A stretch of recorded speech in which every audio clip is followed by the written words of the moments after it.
सदाफुली या काव्य प्रकाशनामध्ये सर्व मान्यवर आपण सर्व यांचं मनापासून स्वागत।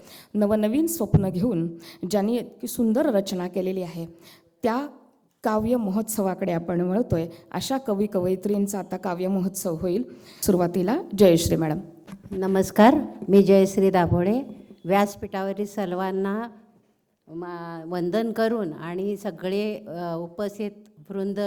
उपस्थित जे रसिक आहेत त्या सगळ्यांचं मी स्वागत करते आणि माझ्या प्रेमापोटी आलेले माझे मित्र मैत्रिणी सगळ्यांचं मी स्वागत करते। माझी एक कविता सादर करते।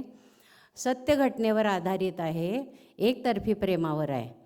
कारण मी जिथं राहते सांगली, तर सांगलीमध्ये ही अगदी भर चौकात घडलेली घटना आहे, त्यावर मी ही कविता लिहिली।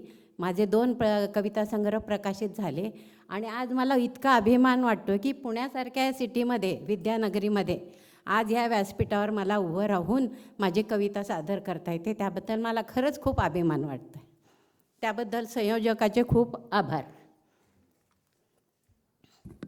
एक फूल फुलत होते, एक फूल फुलत होते, रोपावरी हर्षभरे बागडे। एक फूल फुलत होते, रोपावरी हर्षभरे बागडे। मजेत राहावे, मजेत डुलावे,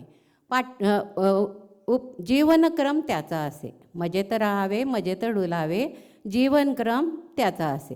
मातपित्याची पाखर उबदार, मातपित्याची पाखर उबदार, भय कसे ओळखची नसे। स्वार्थी आपलबी दुनियेचा गंधही त्याला नसे। एक होता दुष्ट काक, एक होता दुष्ट काक, तो दृष्टी लावून बसलेला। आपमतलबी बरबटलेला, म्हणे फुलावीन मजसी गमेना। आस मजया सुमनाची, हवे हवेच ते मज लागे। आस मजया सुमनाची, हवे हवेच ते मज लागे। न मिळे जर मसी, तर हे फूल न राहील दुनिये माझे। काळ झडपती अशी घातली, चवताळूनी मग फुलावरी। काळ झडपती अशी घातली, चवताळूनी मग फुलावरी। नाजूक फूल कोमेजले, रेंदा पसरे भूमीवरी।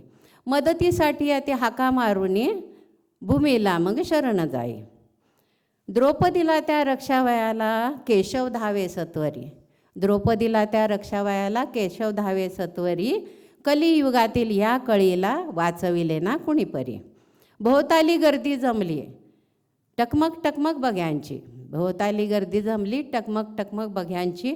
नुसती हळहळ, नुसती हळहळ, उसासे हुंकारे, कुणी ना प्रतिकार करी। जग रहाटी अशीच का हो, अंत नाही का तिला। जग रहाटी अशीच का हो, अंत नाही का तिला। माणूस की जगी कुठे हरवली, उत्तर प्रश्नाचे मिळेल का। उत्तर प्रश्नाचे मिळेल का, उत्तर प्रश्नाचे मिळेल का। धन्यवाद। माननीय जयश्री मॅडम यांचा आपण सन्मान करूया।